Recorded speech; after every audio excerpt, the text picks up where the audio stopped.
Welcome, everyone. It's really great to see you on a still very cold night. The snow is coming down. Certainly, weather is frigid enough, and we're really glad to see you on a Thursday night here in Brooklyn. My name is Neil Rosenstein. I'm the president of the Puffin Foundation. You're here in essence, what serves both as our offices in the back, where our grant operation works. And we thought if we're going to be here, that we should also have a forward-facing space to highlight some of the artwork of some of our grantees from past years, to give them the opportunity not only for the funds which Puffin gives out in grants, but space as well. We love to show Democracy Jenga. I think it probably will fit in very well with a lot of what the discussion is tonight. I've also been asked, I'm just going to give a very brief review of Puffin as well, the foundation. Folks, look us up online, but don't look at that site. It comes up third in Google ranking, because don't trust them. But most of the others I think you can trust. The foundation's been around for a long number of years. We are not involved with the rescuing of aquatic seabirds. And we are also not Puffin. We're not Philip Morris money, which some people have also accused us and suspected us of being greenwashing with Philip Morris. But my mother did volunteer at the first Puffin rehabilitation colony efforts at Egg Rock up in Maine with the Audubon Society, successful rehabilitation. And we looked at it as a model of citizen engagement, not on the scale of Minnesota, but for the Puffins it certainly was, that we established them on Egg Rock. And the foundation was named in her honor. It's a family foundation. Every year we give out probably about 350 to 400 grants, many of them to individual artists, like the ones that you see here. I think 5 of the artists on the walls here were former Puffin grantees or current Puffin grantees. And we give to individuals, which is rare. And those micro grants sort of foster kind of dialogue or engagement with issues all across the country, not just New York, in communities large and small, urban and rural, that people might have difficulty getting funding otherwise for. There may not even be an arts council in Tennessee anymore. I'm not sure, but they're certainly probably not giving out grants to people who are doing charcoal drawings about strip mining, for example, which was one of our early grants that I really loved. I forget if it was Tennessee, it might have been Kentucky. But we're also involved in some larger projects, and I'm not going to bore you or excite you with some of those, but one of the ones I'm absolutely the most excited about, and the pride isn't ours, but I'll say the most proud about, the most honored that we are able to support is a partnership with Nation Magazine and the Institute for Nation, there's a name for it. The Nation Fund for Independent Media. Yes, it's easy to say the Nation, but the Nation Fund for Independent Media and our opportunities to help fund, foster, encourage new journalists, and a bunch of whom you're going to hear from tonight at StudentNation. I imagine folks here I'm just curious, or maybe I'm not taking away anything you're going to say. Who here has heard specifically about StudentNation? It's pretty good. There's one person who has it. All right. So I'll stop speaking at this point in time. Steve Carbo has entered the room, an extraordinary activist in his own right, and I'm going to hand it over to Katrina. So thank you all for attending. It's wonderful to be here. It's wonderful to be here. I'm standing just because of my voice. Wonderful to be here on a cold winter night, and to be in Brooklyn, which many are convinced is the center of the universe. However, you've been displaced. Today, we nominated Minneapolis for a Nobel Peace Prize. And it's the first time a municipality has been nominated. We take it very seriously. We had contact with the Secretariat of the Nobel Peace Prize yesterday. And I think it's relevant because we're here to talk about the attacks on media, talk about the resistance and the support for democratic media. But we saw the passionate, nonviolent resistance in Milwaukee to the violence that has been flipped in the street. So I want to thank Neil, especially, for his support, and Gladys, his extraordinary mother, and the late, great Perry Rosenstein for understanding the value of supporting the next generation of journalists. We have been about 10 years in the business of StudentNation. It leads our site, thenation.com, and StudentNation piece. Ilana Cohen had a great piece just a day or two ago about the need to adapt subways to the climate crisis, and the mayor's new mayor, we endorsed Mayor Mamdani early on. But I wanted to say that you saw the potential, and we've scaled up now to more than 100 pieces of original student journalism in 2025, and the work has impact. And I continue to think when I wake at 3 a.m. and what's happening to our country, I take solace from the fact that we're investing in a new generation of journalists while the media is being assaulted in different ways. And this is not a crowd that's going to go on bended knee, as we've seen so much of our media, or anticipatory, kind of preemptive, anticipatory capitulation. These are 3 women who are rigorous, disciplined, impactful journalists. I don't love that word. You make impact, not impact. But I want to introduce very briefly, and then we'll start a conversation and come to your questions. So Ilana Cohen, this stuff really freaks me out. It's like, is an Institute for International Law and Justice Joyce Lowenson Scholar and a second-year lawyer student at NYU Law. And she's currently part of the Earth Rights Research and Action Clinic and spent last summer as an international law and human rights fellow at the Center for Justice and International Law. She, I think, wins the record of most prolific StudentNation writer ever, and continues to write for the Nation. Originally from Park Slope, Brooklyn, yay! Aina Marzia, a student writer from El Paso, Texas, and covering intersectional politics, and a sophomore at Princeton University, studying law, politics, and economics. And she holds the special distinction as being the youngest ever person to write for StudentNation as an 11th grader in 2023. So welcome. And Lara-Nour Walton, she recently completed a great internship, the Nation editorial internship. Let me just throw out thanks to Peter Rothberg, who's been the brain master of this program, StudentNation, and has convinced us at the Nation to keep running it at the site. Bosco Sankara, who's involved with Puffin as a judge, and who is the publisher of the president of the Nation. And Julian Epps, who's been a great editor, and Gia Del Prado, our development director. So look, Lara, I hold up because Lara did some extraordinary reporting from Columbia University, which is still under lockdown, on the encampments at the university. She published 7 articles on the encampments and continued administration repression that are roiling the country. She's continued to publish striking journalism on a range of subjects, especially on the Palestine question. By the way, this Tuesday, the Nation is devoting its entire website, its homepage, a day for Gaza, with writers from Gaza writing for the Nation at a time when so many of the media, even those done good work, have moved away from the story because of crises. So I want to begin. I'll begin to my left. That's why I'm sitting here. I want to ask, what are the stories you think are most important today that you have covered and will continue to cover?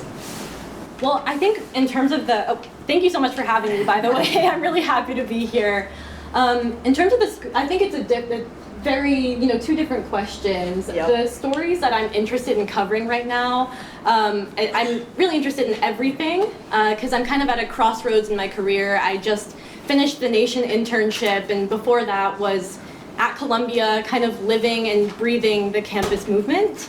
And everything that I put out in, the span of 2 years had something to do with the campus movement, with Palestine advocacy, or was, at least a little bit adjacent to that. And so I think, now that I've embarked on the Nation intern journey and, finished my time at Columbia, left that kind of the epicenter of that national story, it's really caused me to think about who I am as a journalist outside of the Columbia milieu. And I don't really know. And so at the moment, I'm very much looking to cover the arts, to cover politics, climate justice, and to try my hand at all sorts of kind of reporting. Because I think that's the beauty of journalism. You really it's a versatile profession. You get to immerse yourself in so many different communities, talk to so many different people, travel, and part of me wonders why you'd even want to limit yourself to a beat. I think every professional journalist has told me you need a beat, but I'm very much leaning into being a generalist, and over time I think I will home in on a specific focus. But then in terms of what's being undercovered right now, I think that international reporting is not necessarily undercovered, but I think it's underutilized as a resource. I think we should be looking to international reporting as like a solutions kind of journalism. And what I mean by that is the US right now is facing all sorts of challenges, rise of autocracy, crackdown on civil and human rights, and people are trying to organize and challenge that. But I also think that the way that's being reported is very much like focused on this is a domestic problem, and it's very, I think, inward looking, maybe a bit myopic. And there are all sorts of countries that have been dealing with these challenges for ages. And I think good international reporting would be kind of looking to other countries, other ways to coalition build and movement make, as kind of case studies for how how the U.S. should be challenging these threats. And I think that kind of journalism does exist. I think The Nation does a really good job. I think about Amy Littlefield, talking about the struggle to legalize abortion or decriminalize abortion in Latin America, and how that can be used in a post-Dobb America. And so it does exist, but I think it's underutilized. And I hope going forward to be engaging in international journalism and to kind of bring that solutions journalism back home, because we lack some, cross-national dialogue, I think. Laura's heading to Mexico City. Yes, for a month. Next so week. Hopefully I'll be coming out with some stories very soon. Great. Yeah, it was great to be here, and I'm so grateful to this amazing room and very cozy environment that we It's so have. great. Yeah, I am looking, so I, for context, I grew up along the US-Mexico border in El Paso, Texas. So a lot of my work originated around the borderlands, migration, and just kind of the undercovered communities in El Paso, especially Ciudad Juarez, Mexico. But as I moved to the East Coast and pursued education here, I've been really interested in the ways that narrative journalism works, and long-form journalism especially. Pursuing a degree in anthropology has kind of given me a new outlook on what it means to interview multiple sources that are going through the same exact circumstance. I think the first thing that comes to mind is this community that I reported on in Corpus Christi that was a threat for big oil that was kind of taking over and entrenching the Inner Harbor area, historically black and brown area of Hillcrest, which is Hillcrest is a community of Corpus Christi. So I'm interested in a lot of movement work and the people that are leading these movements, but also the people that are not the headlines of these movements, people that are working from behind the scenes that might not be able to even write their names when they're sources. And I'm especially also interested in, like Lara was saying, some of the international work that The Nation does publish really beautifully on, but also I think a lot of these other progressive companies, like nonprofit organizations, companies, in these times, Lux Magazine, they do great work as well. Just making sure that we're interviewing sources who are not probably seen in companies like the New York Times and legacy media today. So I think there needs to be a distinguishment between what we're prioritizing and who really is on the front page, like Katrina was saying on Tuesday. Yeah. Ilana. Okay, I have multiple answers. But first, for context, I really come from a background of working in the climate justice movement, and that was what catalyzed me to start writing for The Nation. And it's been an incredible experience really being part of the StudentNation community in particular these past few years. My latest piece was on how we can adapt the subway to climate change. And for me, that question was so emblematic of what I think is still a really undercovered reality that, unfortunately, certain climate change impacts are locked into place. And as much as we need to fight every single day for serious climate mitigation, for reducing greenhouse gas emissions, we're actually going to need to find a way to live with these impacts as our summers get hotter, as our basic public infrastructure, and again, the public infrastructure that is the center of so many other parts of our lives, like affordability, right? The subway is the artery of the city. If the subway can't be adapted to climate change impacts, that's not just a sustainability issue, it's an affordability issue. It changes everything. And so we need to be asking these questions about more of the systems that we interact with every day and start thinking really practically about what solutions exist for us against the reality of a federal government that is completely hostile to the needs of everyday people. So that's the first one I'm interested in covering. And the second one is, I think a lot of us in the room today are constantly asking ourselves, why isn't the Democratic Party doing X, Y, Z?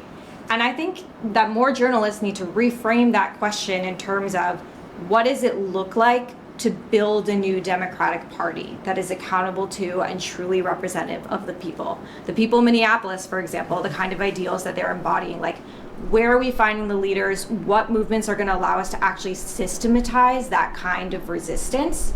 And I just know as a young person, I mean, it's amazing to me that I now know 3 people my age who are running for office, all because they really believe in their ability to, coming out of grassroots movements, contribute to an entirely different system. They don't see themselves as conventional, run-of-the-mill Democrats. And I think we need to have more pieces that explore what that building looks like of an entirely new party, because the one that we're having us right now has shown time and time again that unfortunately they're not very effective at sticking with a unified message that gets us the outcomes that we need. And there are a lot of great opinion pieces, often in places like the New York Times, about what the Democratic Party is doing wrong and how can we analyze what they did previously. There are not nearly enough pieces about what is actually being built right now and how we can overcome the obstacles to building that kind of a new party that works for us.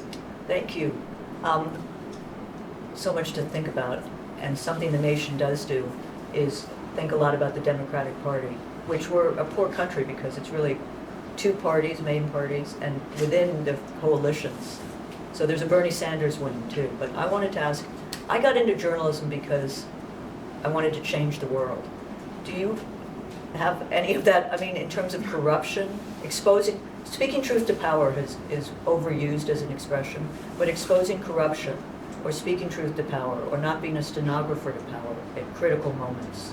Just wondering, just briefly, if you've had that, your own experience in that area, before I ask you about the business models.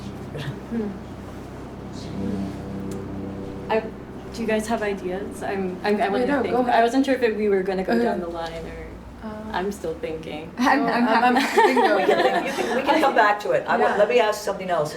Do you foresee yourselves as an independent journalist working in a hybrid newsroom, or being independent, or working with a publication, or doing social media? I mean, I'm just thinking out, looking at the landscape. I think it's exciting in many ways. It's challenging though. I mean, the New York Times, the Washington Post is owned by an oligarch who's laying off 20% of the paper, if not destroying its editorial page, which was tough as it was. And you see the conglomeratization, the commodification, the Murdochization of so much. So I'm just wondering where you see yourself in this environment in the next, say, 5 years. I mean, the first. And we're grateful to the Puffin because we're able to do things, and the nonprofit media world is invested in a lot of news gathering, but it's still a tough landscape, forgive me. Yeah, no, definitely. The first editorial position I ever held was at a tiny watchdog group called Fairness and Accuracy in Reporting. And Run by former Nation intern. Yes, Jim Enriquez, shout out, I love him.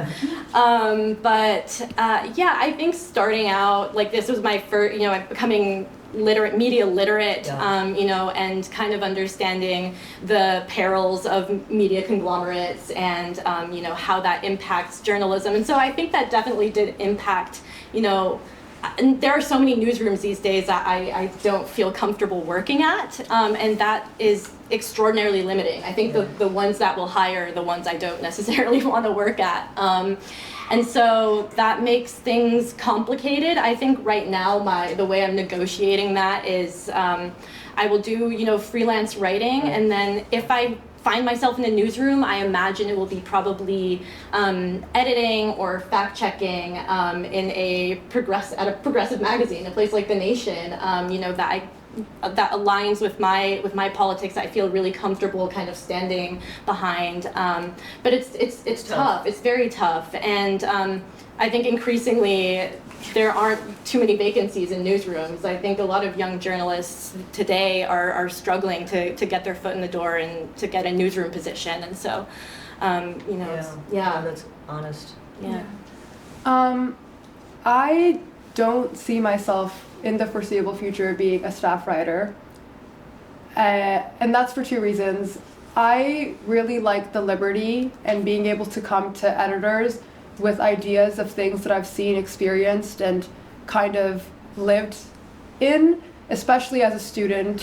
And I think we don't give journalists enough credit for being in the world, and we draw upon the goal of objectivity and neutralization. And these words don't mean anything to me, and that's why I think we have to, I see myself being an independent journalist for a long time.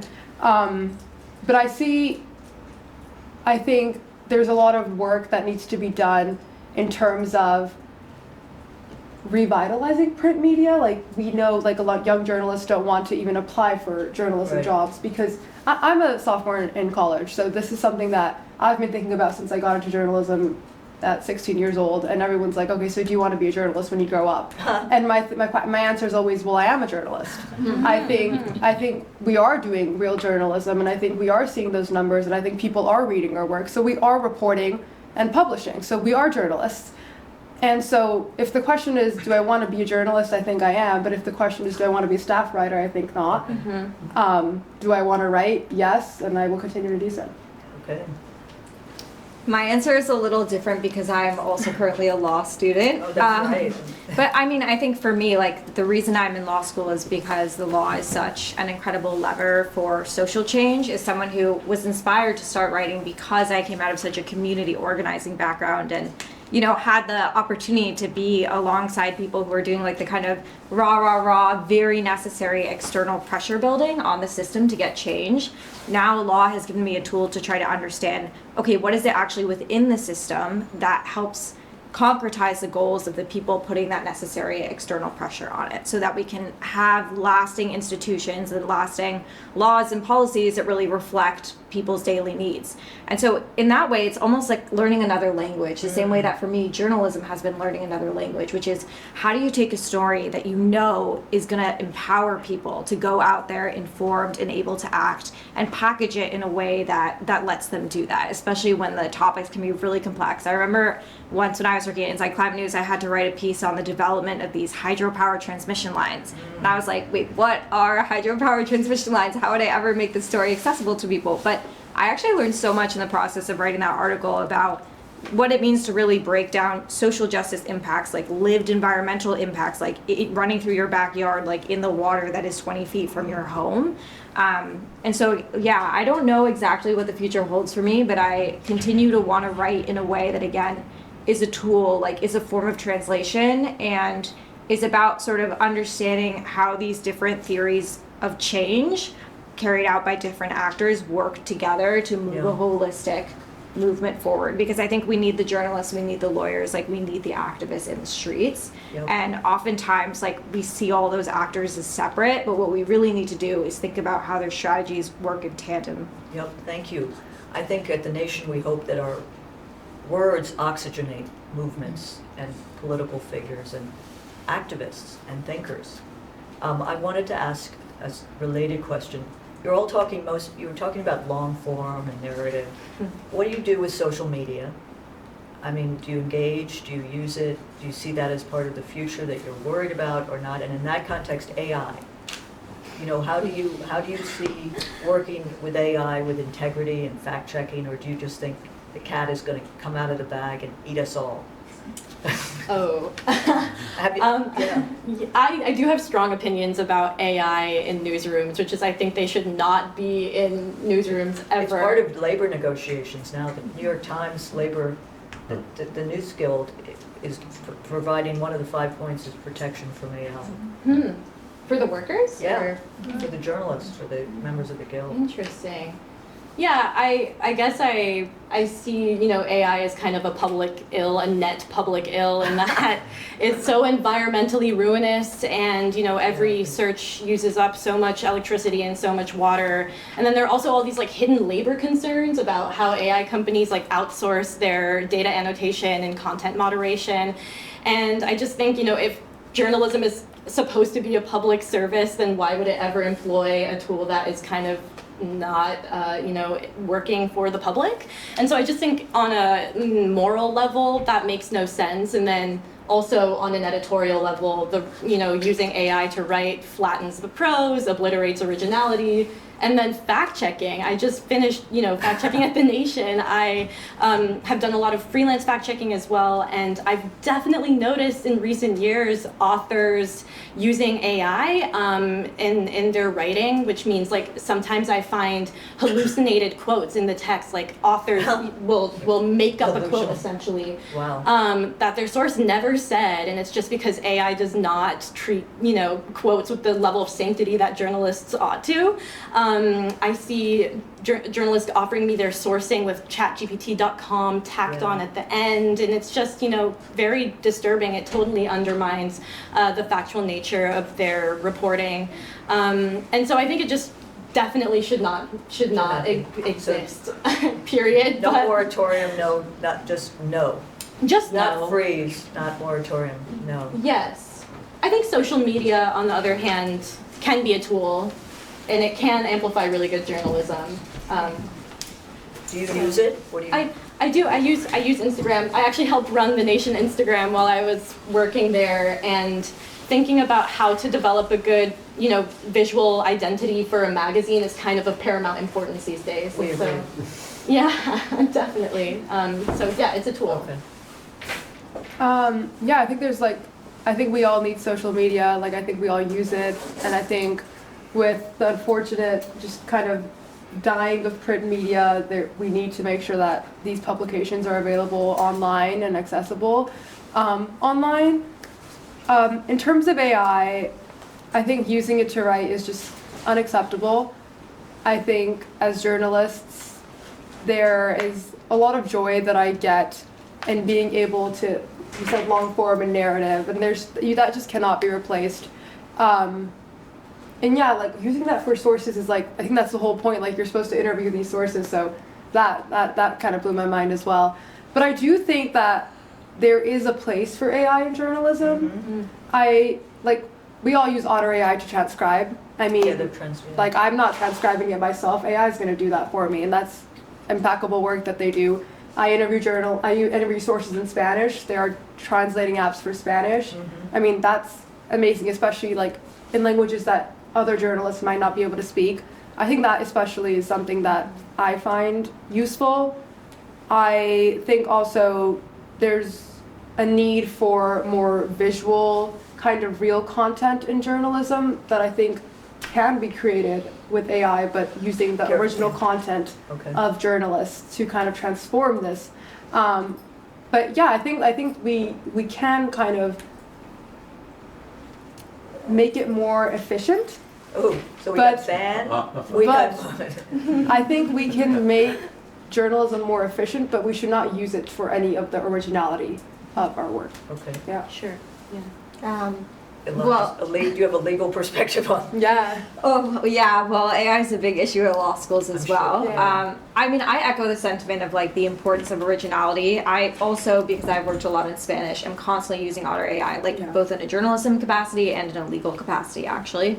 What I was gonna add is one thing I've noticed about really effective social media work from journalists is the use of visuals and actually how important that is. I think, unfortunately, in an information economy where our attention spans are getting much shorter, and actually statistically, I'm blanking on the number off the top of my head, but a huge percentage of Americans now get their news from social media. Like when you ask them, where do you get your news? That's the number one answer. Journalists have to adapt to that reality. And there are ways of crafting really smart videos and doing things in videos that actually are really hard to do in like a conventional written form. So for example, I think about stories around Gaza or occupied Palestine and what it means to have a map shown to you while someone is explaining to you, like, you know, here are where border checks are, this is where a demolition happened. Like that is such incredibly powerful work. And I think, again, originality in the content, but there are AI tools that can help make these videos really visually compelling and also like actually enhance accuracy. Like show me physically on the ground, like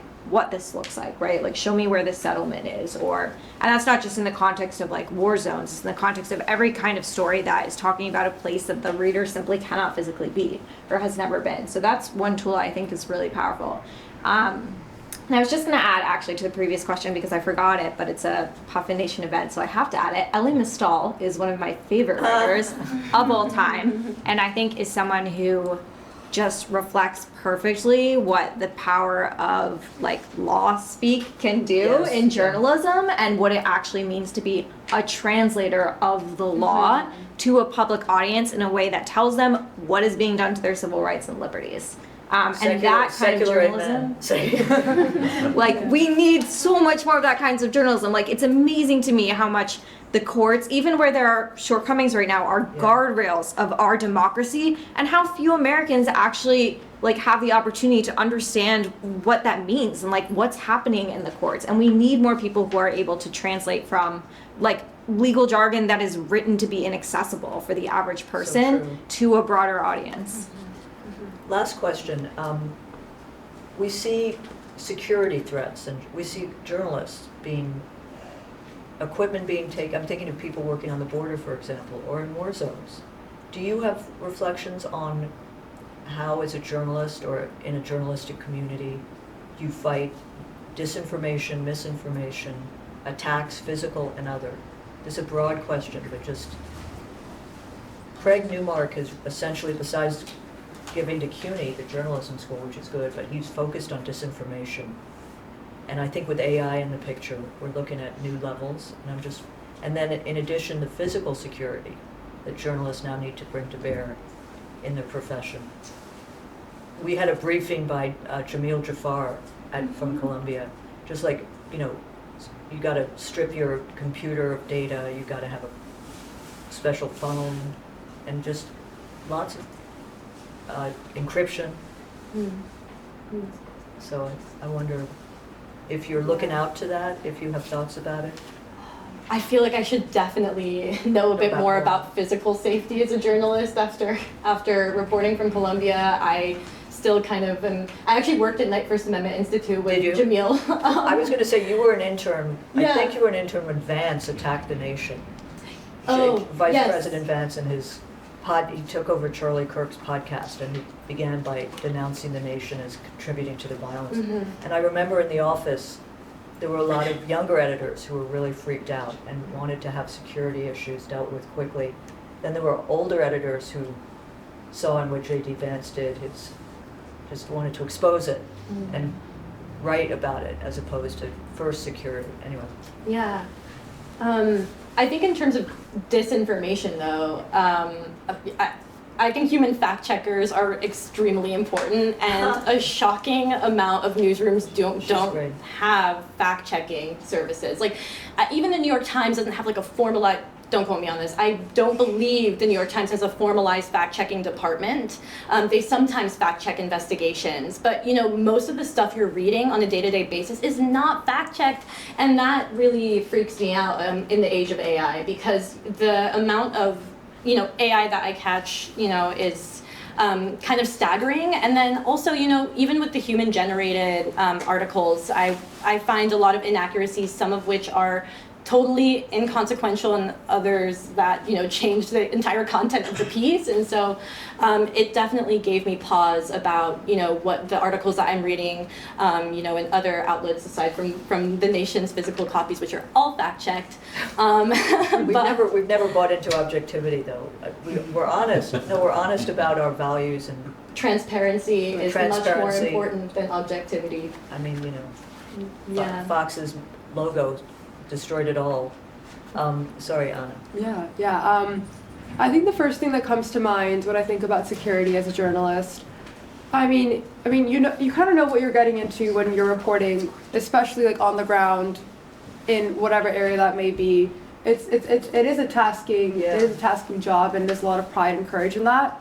But I think there is now more and more need for citizen journalism. I think there are people who are protesting all over the world who are also journalists. These people are posting videos to Telegram. They're posting Yeah. videos to X, Twitter, and social media, and they are kind of getting the word out before a lot of journalists. And they are also experiencing the harms of some of the, you know, what whistleblowers might experience. Like they are being aggressively turned down, and there's a big crackdown on just all kinds of information, regardless of whether you take on the name of being a journalist. Like I'm reading We the People. Like we are all, like this is so cringe. We are all journalists. Like like we have all at some point like told people like X, Y, and Z is happening, and so whether or not you're doing that publicly, I mean whether or not, I think if you're a journalist, say for example, for the Nation, you probably have a little bit more security than if you were an independent journalist by yourself in Minneapolis right now. So there is, I think, a lot of privilege and courage in the job, and I think that there's pride in that as well. I mean, in terms of safety, it's like there's a give and a take, and it is unfortunate that we have to experience some of that. And just in terms of misinformation, yeah, like echoing what Lara said about fact checking, I mean, I interned at In These Times, another Puffin nonprofit. I was gonna say company again. A Puffin spawn. A Puffin sponsored amazing news outlet based out of Chicago, and they do some of the most amazing fact checking work that there is. They fact check every single word. Whoa. Every single word. I'm not sure. I mean, like every single word of that paper is fact checked. So I just take pride in that, and it's all human done. So Yeah. amazing work. I would just add that journalists can learn a lot from activists in this regard. You know, Yeah. activists have been using Signal and Telegram Signal, forever. yeah. And yeah, I mean, I think it's kind of a damning statement to recognize that journalists have to take so many security measures. I mean, particularly in this political moment, because journalists are constantly under attack from the federal administration, and there's kind of a complete sense of, I mean, there's just a deep sense of vulnerability that I think is Absolutely. very real, and I think it resonates with young people because young people have seen, for example, their peers getting doxxed for participating in campus protests. They're very used to the kind of hatred and targeting that can happen online, and that's just like a reality we have to adapt to. I don't really have good answers about how we do that, except I do think learning from activists is real. I would also just add, I actually think one important role journalists need to play is being the protectors of nuance. We have lost a lot of nuance Social in media society hasn't on helped. social media. Exactly, yeah. So like amid, you know, and the disinformation really contributes to it. Like every narrative now feels so incredibly binary, and I actually think that's unfortunately sometimes reflective of the way that young people are made to feel like they have to take like a really definite stance on an issue all of the time. And actually what we should be doing is like embracing what's uncomfortable and talking through really sophisticated, complex political issues in full, even when like, you know, and in part like with the spirit of learning. And that's what I hope like more young journalists in Yep. particular are able to enshrine in their kinds of work, is like, actually I can go out and I can have a conversation with someone who I don't align with ideologically, and I can understand their perspective, and I can put it in context with another perspective, and I can do this work of kind of being a bridge and fostering more of the discourse that we need to be having every day in the public. Thank you. Yeah, I have a plaque on my desk, embrace complexity. And then behind me, it's simplify.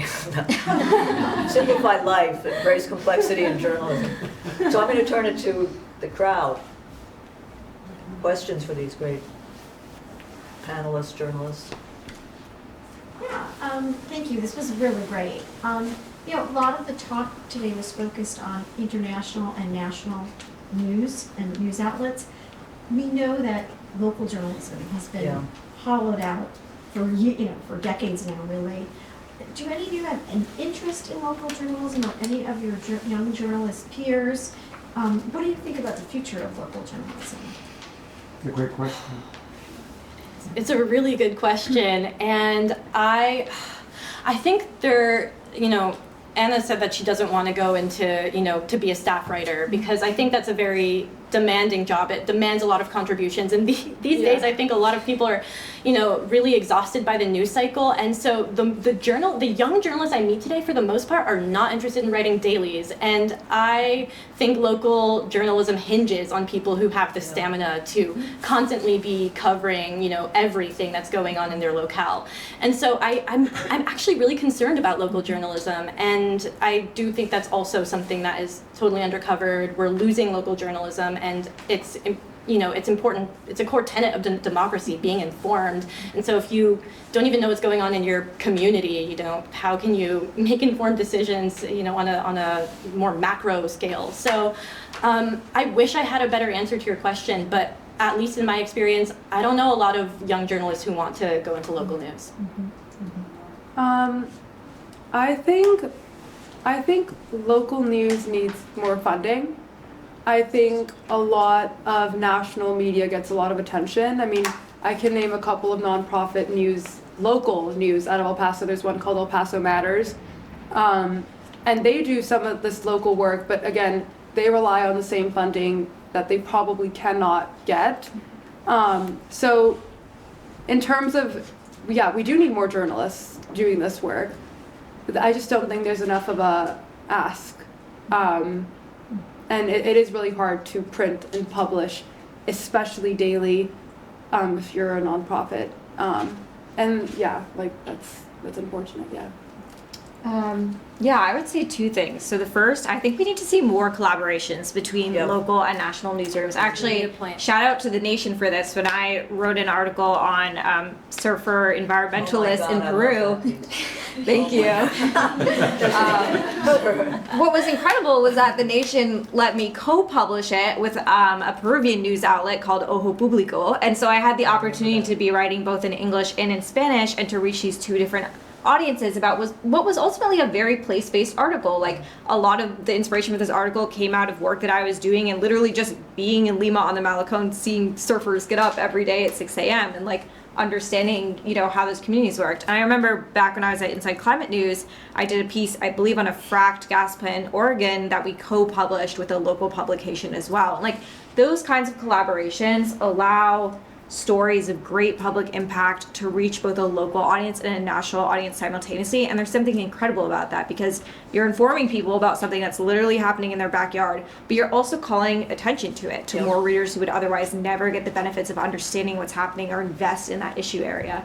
So definitely I would say more newsroom collaborations. And then also I would say just continued support for independent newsrooms. I think New York Focus is an incredible example of just really, really good local investigative journalism, and that publication was started by young people. It was literally exactly. And then the city, the executive editor is Mm-hmm. Richard Kim, who is at the Nation. I do think there's more money going into local journalism. The question is, it's not going to match the scale of those newsrooms that covered state capitals. But the Baltimore Banner partnered with the New York Times on a series about, I think, opioids in the community, and won a Pulitzer. And I think the Illuminator in New Orleans, and the fact that this city, I think it's an area of growth and funding attention. But partnerships are so important, and we try to partner. Yes. Just a follow-up, and the notion of ivory towers. What is the role, if any, do you think, of colleges or university papers to be covering those issues, exposing their students to issues which are local and are potentially very, very important, or understanding the breadth of the impact that those issues can have on them? May I say one thing? I think that you may see a college newspaper, the Harvard Crimson, win a Pulitzer. Mm-hmm. It broke the story about Larry Summers and Epstein. And, you know, we can argue about the value of that, but I think newsrooms, college newsrooms are beginning in communities to step up and begin filling the plate of lost media in communities. I mean, you're all examples of, College. university college students who are looking so expansively, nationally, internationally, whatever. But what about the local? That wasn't mentioned. Not interesting? You mean the role of college papers in exposing the local? Yeah. I think there's a big role. I think like in terms of Princeton, we have the Daily Princetonian. In terms of just the way that these college newspaper operates, like you have your section of school news, you have like maybe we have the section called the Prospect, which is just like arts and culture, and then the opinions column. We do have just a Princeton broader community kind of section, but it's very minimal, and I think there's room to expand that. I also feel like for campuses, especially like elite institutions, there's a little bit of a not, how do I put this? You don't venture out into, like if you're in Princeton, for example, you don't venture out into Morristown, Trenton. That's just not your beat, that's not your scope.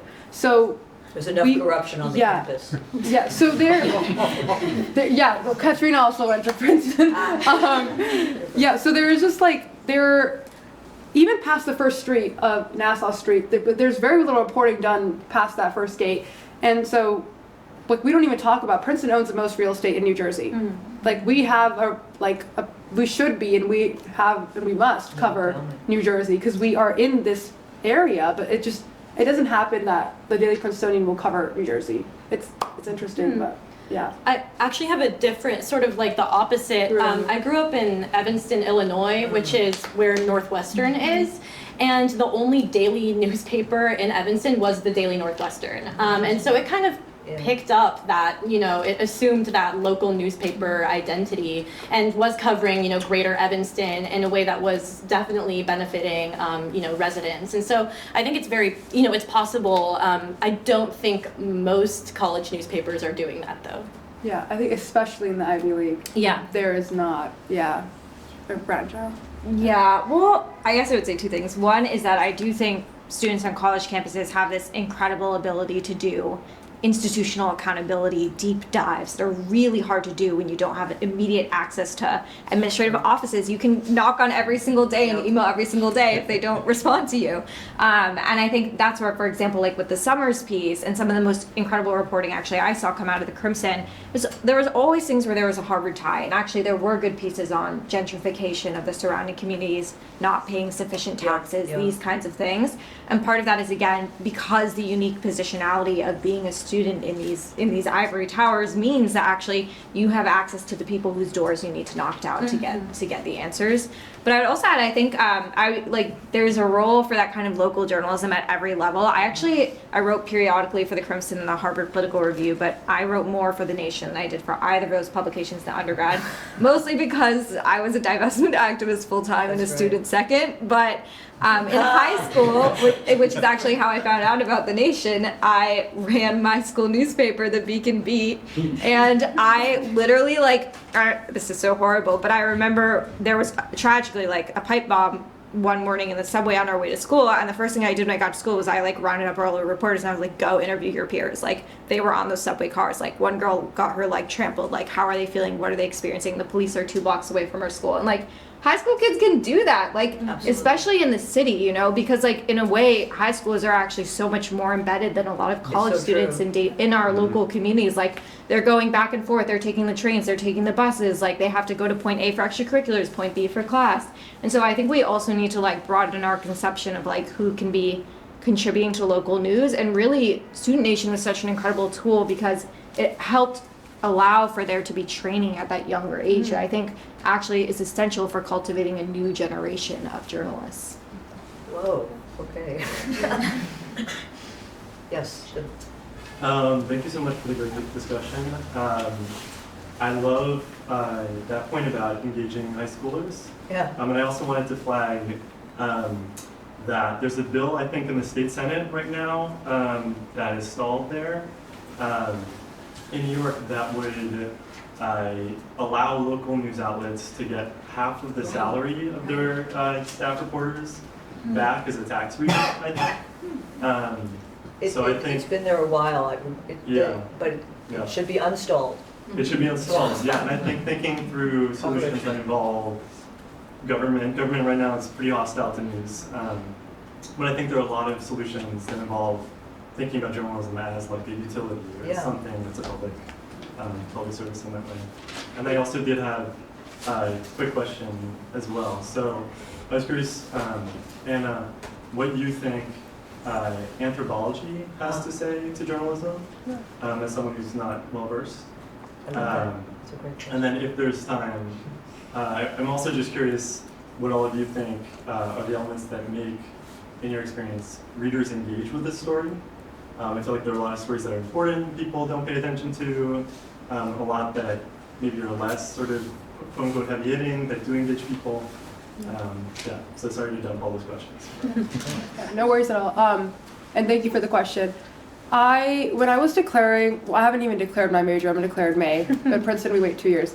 But when I was thinking about what I wanted to study, we have public policy, which used to be the Woodrow Wilson School, and it was very like you are looking from an aerial perspective on all these communities and talking about the policy changes that need to be made in these communities. It didn't feel like even my feet were on the ground. So I think a lot of academia does, like, you're studying these people.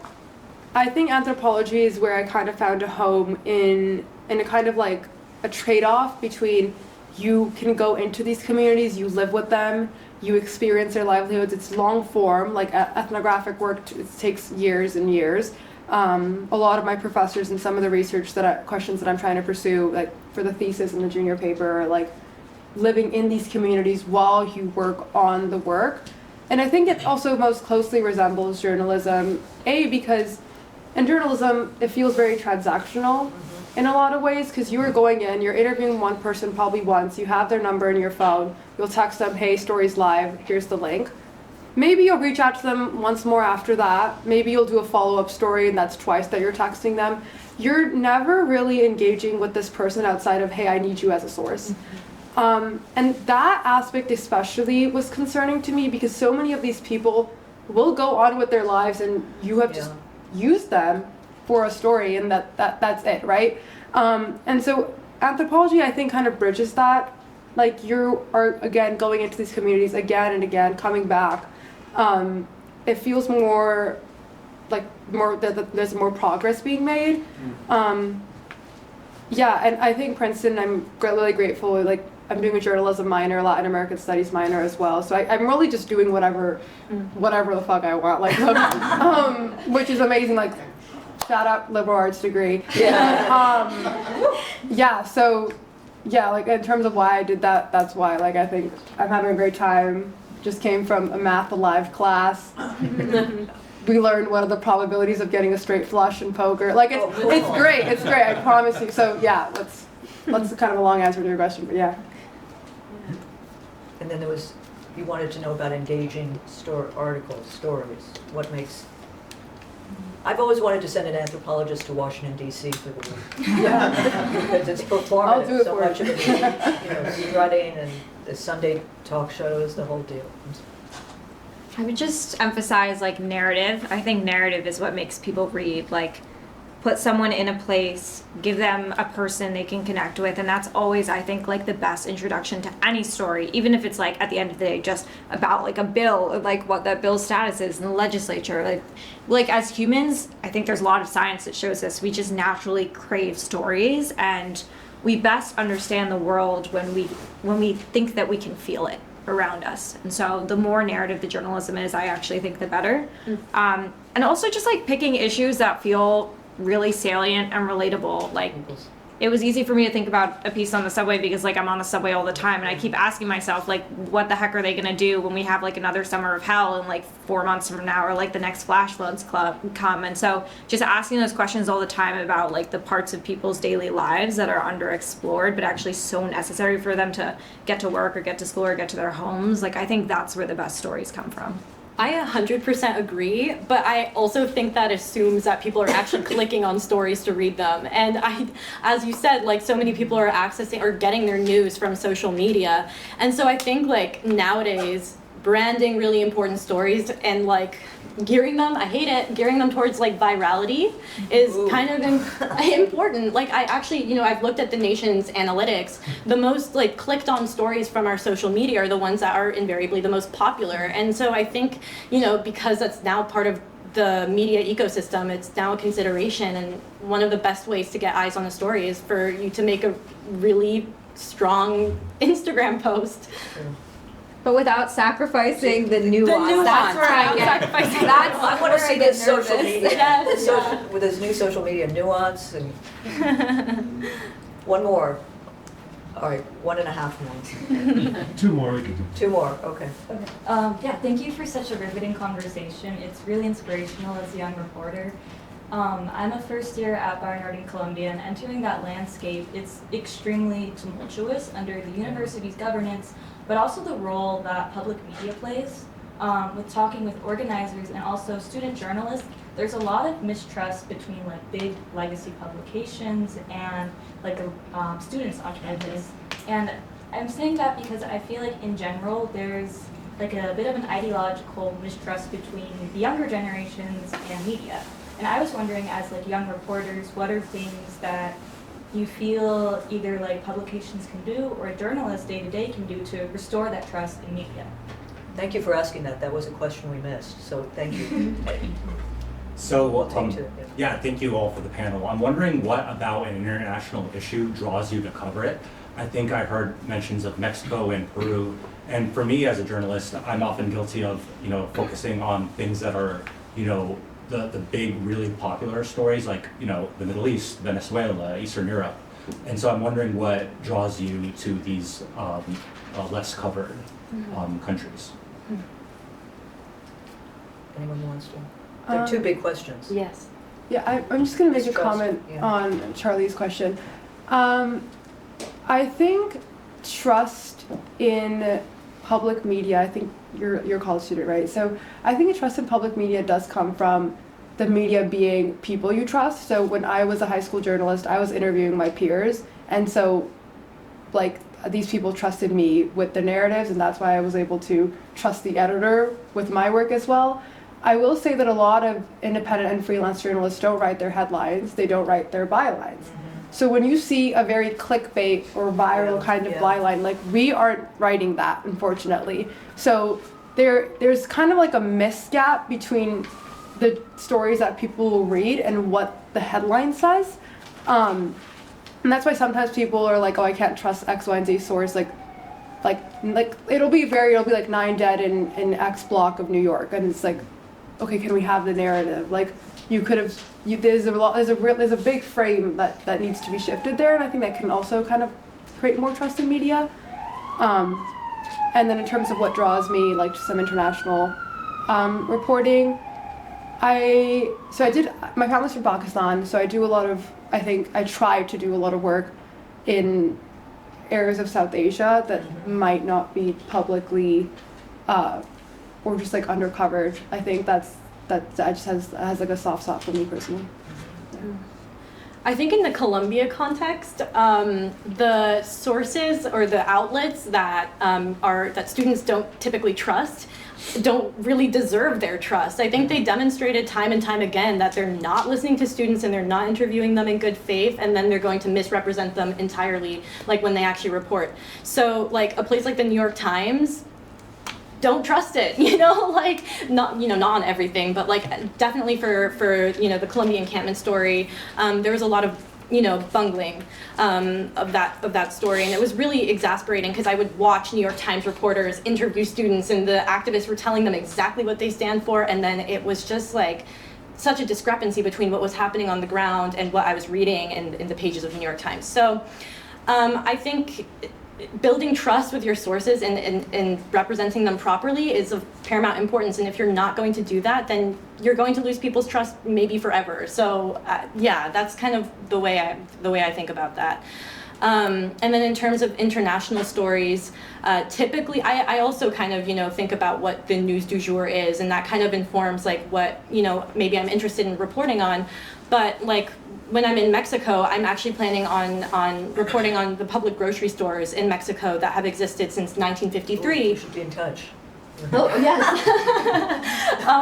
But essentially, I thought that would be, there's definitely a parallel with what Mamdani is proposing with his government-owned grocery stores, and it's potentially a case study, for what things he should be doing and what things he shouldn't be doing. And I think the Mexican situation is a living experiment, because it's gone through a lot of different presidencies, and there have been a lot of institutional issues and corruption, and how do you actually run a government-owned grocery store? It's a big question mark, especially on a large scale like an entire country like Mexico, or a huge city in the U.S. like New York. And so I think you can start thinking big, and then look for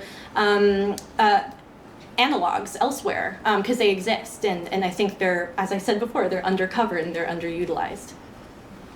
I'll start with the international one first, because I think my answer is shorter to that, which is just I happened to be living in Peru at the time, and so this was like a story I got to see like unfolding before me. This was a surfer story? Yes, and like that also made me more comfortable reporting on it, actually, because I didn't feel like I had like helicoptered into a place. It was like, okay, this is kind of a story like I happened to be doing work that led me to this, and now I actually like know the people who were leading this movement, and I get to talk to them on a more regular basis and do it with time and calmness.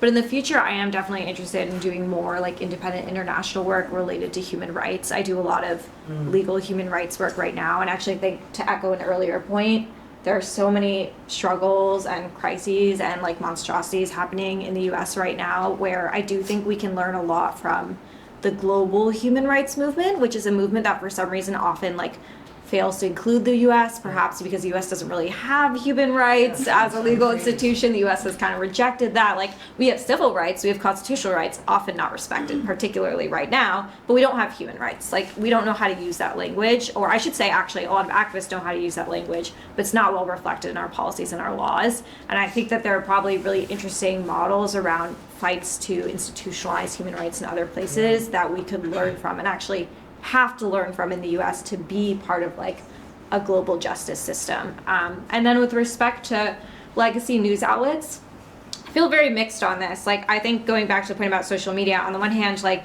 yeah, when your journalist feels more relatable, like it's someone who posts a TikTok video that you watch, like you instantly remember their name or you remember their face, and then you see something they write and it means something to you. But I also like fear the sort of dangers of like emphasizing that kind of social media relatability for reporters, because I think it does force them to sort of dumb down their material and lose nuance. But I also say like legacy news outlets should be more transparent about what their newsrooms looks like, what their practices are, why they're publishing what they're publishing, and that lack of transparency like foments distrust in young people like nothing else I've seen. Like, most people don't know what the New York Times Code of Ethics is. They don't know what their journalists are supposed to do or not do. They don't know why one piece came out over another or why it was written the way it did.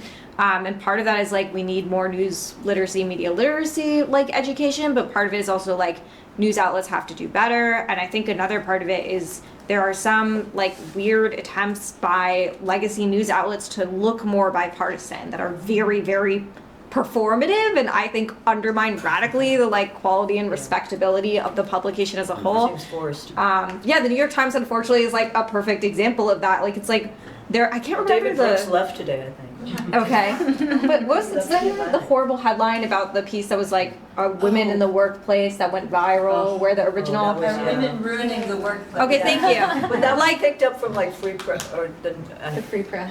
Yeah, and they changed it, but it was like. Let's have conservative clickbait to make it look like we're more bipartisan by simply framing this in a way that is like completely bizarre and inimical to like frankly like decent and like rights respecting reporting. And it's like, that is not the solution. Like, if you want to garner like a broader bipartisan audience, I think that's a good goal for a lot of legacy publications, but like, let's talk about issues on the ground around affordability. Do you know what I mean? Like, let's talk about the kinds of issues that got people to vote for Trump, like in every demographic by increasing margins, because those are the people who should be voting for a new Democratic Party in 2028. I want to thank Ilana, Anna, Lara for a truly important conversation. And Thank you all, and I want to again thank Neil. You can see the importance of investing in student journalism, and I think it's been clear tonight. And thank you all for coming out on this cold night.